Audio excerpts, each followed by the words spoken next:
പിന്നെ അവർ ഒരാൾ ഇനി നിങ്ങൾ കാഫറാണ് എന്ന് നിങ്ങൾക്ക് ബോധ്യപ്പെട്ടാൽ തന്നെയും അതിങ്ങനെ പുറത്ത് പറയേണ്ട ആവശ്യം ഇല്ല. കാരണം അത് ചിലപ്പോൾ ഉപകാരത്തെക്കാൾ കൂടുതൽ ഉപദ്രവമാണ് ഉണ്ടാക്കുക. ഒരാൾ നിങ്ങൾ കാഫറാണെന്ന് വിശ്വസിച്ചാൽ തരണം. അത് കാഫറാണെന്ന് ഒരാളെക്കുറിച്ച് പറയണമെങ്കിൽ പാലിച്ചിരിക്കേണ്ട കുറേ നിബന്ധനകളും മറ്റും നമ്മൾ വിശദീകരിച്ചിട്ടുണ്ട്. പക്ഷെ ഇനി അത് നിങ്ങൾ നിബന്ധനകളൊക്കെ പാലിച്ചാൽ തന്നെയും അത് പുറത്ത് പറയണോ അത് നിർബന്ധമല്ല. നബി സല്ലല്ലാഹു അലൈഹി വസല്ലമക്ക് പേരെടുത്തറിയാവുന്ന മുനാഫിക്കുകൾ ഉണ്ടായിരുന്നു, പക്ഷെ അവിടെ നിന്ന് എല്ലാവരുടെയും പേര് പുറത്തൊന്നും പറഞ്ഞിട്ടില്ലല്ലോ. അപ്പോൾ ഒരാൾ കാഫറാണെന്ന് നിങ്ങൾക്ക് വിശ്വാസം ഉണ്ട് എന്നുള്ളതുകൊണ്ട് പുറത്ത് പറയണമെന്നില്ല. കാരണം അതുകൊണ്ട് ചിലപ്പോൾ ഉപകാരത്തെക്കാൾ കൂടുതൽ ഉപദ്രവമായിരിക്കും ചിലപ്പോൾ ഉണ്ടാവുക. ശ്രദ്ധിക്കണ്ട.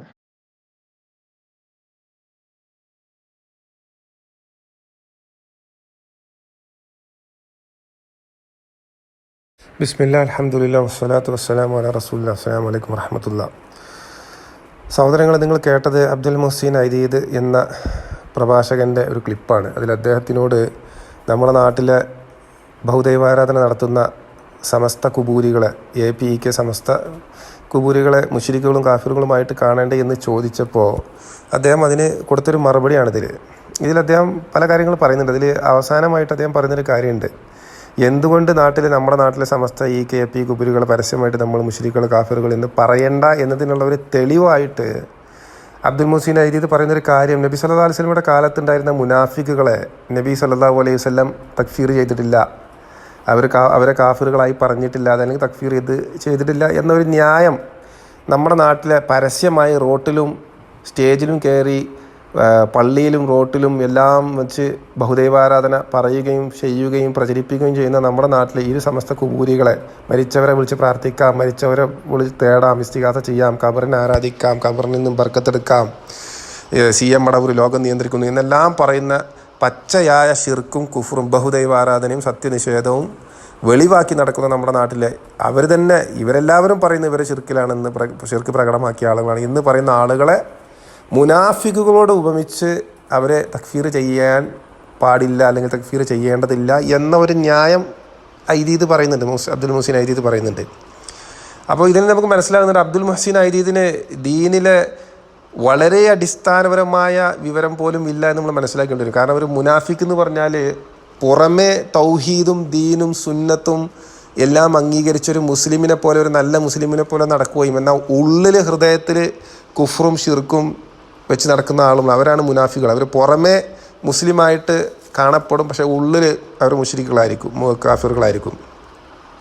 അവരാണ് മുനാഫികൾ. അപ്പോൾ പുറമേ ഷിർക്കും ഇതും പ്രകടമാക്കാത്ത ഒരാളെ നമുക്ക് തക്ഫീർ ചെയ്യേണ്ട ആവശ്യമില്ല, അയാളെ നമ്മൾ മുസ്ലിമായിട്ട് അംഗീകരിക്കും. ഇനെന്താ പ്രശ്നം? എന്നിട്ട് അബ്ദുൽ മുഹ്സിൻ അരീദ് ഈ പറയുന്ന ഇതേ വാദം ഞാൻ പറയാൻ പോകുന്നത് അബ്ദുൽ മുഹ്സിൻ ഈ പറഞ്ഞിട്ടുള്ളത് പച്ചയായ വ്യതിയാനവും ദൊലാലത്തും മനുഷ്യരെ വഴികേടിലോട്ട് കൊണ്ടു ചാടിച്ച് അവസാനമായി ഷിർക്കിലും കുഫറിലും വീഴ്ത്തുന്ന ഒരു വാദമാണ്. ഷെയ്ഖ് മുഹമ്മദ് അബ്ദുല്ലാഹിൻ്റെ കാലത്ത് അദ്ദേഹം ഈ കുബൂരികൾ, അദ്ദേഹത്തിൻ്റെ നാട്ടിലുണ്ടായിരുന്ന കാലത്തെ അദ്ദേഹത്തിൻ്റെ കാലത്തുണ്ടായിരുന്ന കുബൂരികൾ, ഇതേപോലെ നമ്മുടെ നാട്ടിലുണ്ടായിരുന്ന കുബൂരികളെ പോലുള്ള ആളുകൾ ഷഹാദത്ത് പറഞ്ഞ് നിസ്കരിച്ച് നോമ്പ് പോയിട്ട് എന്നാൽ ഈ മൊയ്തീൻ ഷെയ്ഖിനൊക്കെ വിളിച്ച് പ്രാർത്ഥിച്ച ആളുകൾ, അവരോടാണ് അദ്ദേഹം അവരെ തക്ഫീർ ചെയ്തു. അവർ കാഫിറുകളും മുശ്രിക്കുകളുമാണ് എന്ന് ഷെയ്ഖ് മുഹമ്മദ് അബ്ദുല്ലാഹ് അദ്ദേഹത്തിൻ്റെ കൂടെയുള്ളവരും ദഅവത്ത് കൊടുത്തു.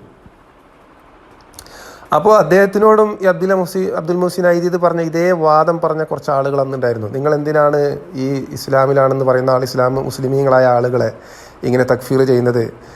നബി സല്ലല്ലാഹു അലൈഹി വസല്ലമയുടെ കാലത്തുണ്ടായിരുന്ന മുനാഫിക്കുകളെ തക്ഫീർ ചെയ്തിട്ടില്ലല്ലോ എന്ന വാദം അബ്ദുൽ മുഹ്സിൻ അരീദ് പറയുന്ന ഇതേ വാദം ഷെയ്ഖ് മുഹമ്മദ് അബ്ദുല്ലാഹിനോടും പറഞ്ഞ ആളുകളുണ്ടായിരുന്നു. അപ്പോൾ അദ്ദേഹം അതിനെന്ത് മറുപടി കൊടുത്തു എന്നുള്ളത് നമുക്ക് നോക്കാം. അതേ മറുപടി തന്നെയാണ് നമുക്ക് അബ്ദുൽ മുഹ്സിൻ അരീദിനോടും അബ്ദുൽ മുഹ്സിൻ അരീദിൻ്റെ ഇതേ വാദമുള്ള കൂട്ടരോടും പറയാനുള്ളത്. അത് ഒന്ന് നമുക്ക് വായിച്ച് നോക്കാം, എന്താണ് ഷെയ്ഖ് മുഹമ്മദ് അബ്ദുല്ലാഹ് പറഞ്ഞത് എന്നുള്ളത്. ഇത് ഷെയ്ഖ് മുഹമ്മദ് അബ്ദുല്ലാഹ് അദ്ദേഹത്തിൻ്റെ മനഹജും അക്കീദയുമൊക്കെ വിവരിക്കുന്ന, അദ്ദേഹത്തിൻ്റെ എതിരാളികൾക്ക് പറഞ്ഞു കൊടുക്കുന്ന ഇതിനു വേണ്ടി ധാരാളം കത്തുകൾ എഴുതാറുണ്ടായിരുന്നു, റിസാലത്തുകൾ. അത്തരം ഒരു റിസാലത്തിൽ അദ്ദേഹം ഈ വിഷയം ഈ കത്ത് എഴുതിയ ആൾക്ക് പറഞ്ഞു കൊടുക്കുന്നുണ്ട്. ആ കത്ത് ആർക്കാണോ എഴുതിയത് ആൾ ഇതേ വാദം പറഞ്ഞിട്ടുണ്ടാവണമല്ലോ, ഇല്ലെങ്കിൽ അത് എഴുതി കൊടുക്കേണ്ട ആവശ്യമില്ല. അപ്പോൾ ഷെയ്ഖ് മുഹമ്മദ് അബ്ദുല്ലാഹിൻ്റെ ഒരു കിതാബുണ്ട്, അതിൻ്റെ പേര് കിതാബ് റസായിൽ ഷഖ്സിയ. പിന്നെ ഷെയ്ഖ് മുഹമ്മദ് അബ്ദുല്ലാഹി എഴുതിയ കത്തുകളുടെ ഒരു സമാഹരണമാണ്, ഒരു ശേഖരണമാണ് ഈ കിതാബ് മുഹമ്മദ് അബ്ദുൽ വഹാബിൻ്റെ പേരിൽ നമുക്ക് ഇസ്ലാമിക് ഓൺലൈൻ ലൈബ്രറിയിൽ മക്തബ് ഷാമിലയിലേക്ക് കിട്ടും. ഓക്കെ, കിതാബ് റസായിൽ സഖ്ഷിയ എന്ന കിതാബിൻ്റെ 218 പേജ്, ഇത് റിസാലത്തെ സാലിസത്ത് വ സലാസുന 33 റിസാലയിൽ കത്തിലാണ് ഈ ഭാഗമുള്ളത്. 218 പേജിൽ അതിൽ അദ്ദേഹം എഴുതിയിരിക്കുന്നത് കാണുക. അമ്മസ്തിദലാലക ബിതറക്കിൻ നബി സല്ലല്ലാഹു അലൈഹി വസല്ലം വമൻ ബഅദഹു തക്ഫീറുൽ മുനാഫിഖീന വഖത്ലിഹിം ഫഖദ് അറഫു الخاص والعام ببديهة العقل أنهم لو يظهرون كلمة واحدة أو فعلا واحدا من عبادة الأوثان أو مسبة التوحيد الذي جاء به رسول صلى الله عليه وسلم أنهم يقتلون അഷറക്കത്തിൽ. അതായത് ഇവിടെ പറയുന്നത് വെച്ചാൽ ഷെയ്ഖ് മുഹമ്മദ് അബ്ദുൽ വഹാബ് ആളോട് പറയാണ്, അമ്മൽ ഇസ്തിദ്ലാലക് ബിതറക്കി നബി സല്ലല്ലാഹു അലൈഹി വസല്ലം വമൻ ബഅദു തക്ഫീർ മുനാഫിഖീന വഖത്ലിഹിം. നിങ്ങൾ തെളിവാക്കുന്ന കാര്യം, ഏത് കാര്യം? നബി സല്ലല്ലാഹു അലൈഹി വസല്ലം നബിക്ക് ശേഷമുള്ളവരും മുനാഫികളെ തക്ഫീർ ചെയ്ത് അവരോട് യുദ്ധം ചെയ്തിട്ടില്ലല്ലോ എന്ന കാര്യം നിങ്ങൾ തെളിവാക്കുന്നത്, അവർ മുനാഫിക്കുകളെ റസൂൽ സല്ലല്ലാഹു അലൈഹി വസല്ലം ശേഷം വന്നവരും തക്ഫീർ ചെയ്തിട്ടില്ലല്ലോ എന്ന കാര്യം പിടിച്ച് നിങ്ങൾ തെളിവാക്കുന്നത്. ഫഖദ് അറഫുൽ ഖാസ വൽ ആം, ഇത് മൊത്തം ആളുകൾക്കും അതല്ലാത്ത ഏതൊരു സാധാരണക്കാരനും സ്പെഷ്യലായിട്ട് അറിവുള്ള ഒരാൾക്കും അറിയുന്ന കാര്യമാണ് എന്ത്? ബദിയത്തിൽ അഖിൽ. ഒരു തരിയെങ്കിലും ബുദ്ധിയുള്ള ആൾക്ക്, ഇതിനങ്ങനെ നമുക്ക് കാണാം, ഇതിന് നമുക്ക് അങ്ങനെ അർത്ഥം വെക്കാൻ പറ്റുള്ളൂ. ഒരു തരിയെങ്കിലും, ഒരു ചെറിയ അംശമെങ്കിലും ബുദ്ധിയുള്ള ഒരാൾക്ക്, അത് ഇനിയിപ്പോൾ മൊത്തം സാധാരണക്കാരനാണെങ്കിലും ശരി, ഹാസായ ഒരു സ്പെഷ്യലായിട്ടുള്ള വലിയ പണ്ഡിതനായാലും ആരായാലും ശരി, ഇത്തിരിയെങ്കിലും ബുദ്ധിയുള്ള ഒരാൾക്ക് അറിയുന്ന കാര്യമാണിത്. അന്നഹും ലൗ യദ്ഹറൂന കലിമതൻ വാഹിദതൻ ഔ ഫിഅലൻ വാഹിദൻ മിൻ ഇബാദത്തിൽ ഔസാൻ. ആ മുനാഫിക്കുകൾ എന്തെങ്കിലും അവരുടെ വാക്ക് കൊണ്ടോ, എന്തെങ്കിലും ഒരു ചെറിയ പ്രവൃത്തി കൊണ്ടോ, ഒരു ചെറിയ വാക്ക് കൊണ്ടോ അവർ ആ ബിംബാരാധന, അന്നുണ്ടായിരുന്ന ആ ശിർക്ക് അവർ വെളിവാക്കിയിരുന്നു, പ്രകടമാക്കിയിരുന്നു എങ്കിൽ, അതുപോലെ തൗഹീദിനെതിരെ അവർ സംസാരിച്ചിരുന്നു, തൗഹീദിനെ അവർ നിഷേധിച്ചിരുന്നു, കളിയാക്കിയിരുന്നു, ചീത്ത പറഞ്ഞിരുന്നു എങ്കിൽ, റസൂൽ കൊണ്ടുവന്ന ഈ വിശ്വാസത്തെ അവർ തൗഹീദിനെ കളിയാക്കുകയോ ചീത്ത പറയുകയോ, അതുപോലെ എന്തെങ്കിലും ശിർക്കാവുന്ന ആ ബിംബാരാധന, അന്നുണ്ടായിരുന്ന ആ മുശ്രിക്കുകളുടെ ആരാധന അവർ വെളിവാക്കുകയോ, എന്തെങ്കിലും അത് പ്രവൃത്തി കൊണ്ടോ വാക്കുകൊണ്ടോ, ഒരു പ്രവൃത്തി കൊണ്ടോ ഒരു വാക്കുകൊണ്ടോ എങ്കിൽ പോലും അവർ ലോഹിർ ആക്കിയിരുന്നു എങ്കിൽ, അന്നഹും യുക്തലൂന, അവർ തക്ഫീർ ചെയ്യപ്പെട്ട് യുദ്ധം ചെയ്യപ്പെടുമായിരുന്നു, അതല്ലെങ്കിൽ വധിക്കപ്പെടുമായിരുന്നു. മുർത്തദുകളായി മുസ്ലിമീങ്ങളായി നടക്കുന്ന ആളുകൾ പിന്നെ അത് ലോഹിറാക്കിയിരുന്നെങ്കിൽ അവർ മുർത്തദുകളായി വധിക്കപ്പെടുമായിരുന്നു, അല്ലെങ്കിൽ കൊല്ലപ്പെടുമായിരുന്നു എന്നാണ് ഷെയ്ഖ് മുഹമ്മദ് അബ്ദുൽ വഹാബ് എഴുതിയിരിക്കുന്നത്.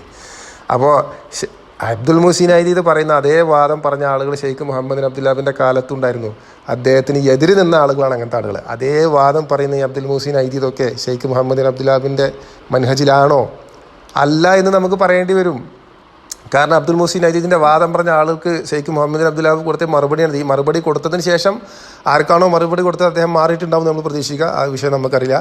അത് തന്നെയാണ് നമുക്കും പറയാനുള്ള. ഷെയ്ഖ് അബ്ദുൽ മുഹ്സിൻ ഐദീദിനെ പോലുള്ള ആളുകളോട് ഇത്തരം തെറ്റായ വാദങ്ങൾ ജനങ്ങളിൽ പ്രചരിപ്പിച്ച് സമസ്ത കുബൂരികളായ മുശ്രിക്കുകളെ മുസ്ലിമാക്കാൻ വേണ്ടി, അതല്ലെങ്കിൽ അവരെ കാഫിറാക്കാൻ പാടില്ല എന്ന പിഴച്ച വാദം പറഞ്ഞ് അള്ളാഹുവിൻ്റെ അവകാശത്തെ നിങ്ങൾ വില കുറച്ച് കാണരുത്. അതിനുവേണ്ടി ആളുകൾ ചോദിക്കുന്ന ചോദ്യത്തെ ഇങ്ങനെ വളച്ചൊടിച്ച് വ്യാജം പ്രചരിപ്പിച്ച് വഴികേടിലാക്കാൻ ശ്രമിക്കരുത്.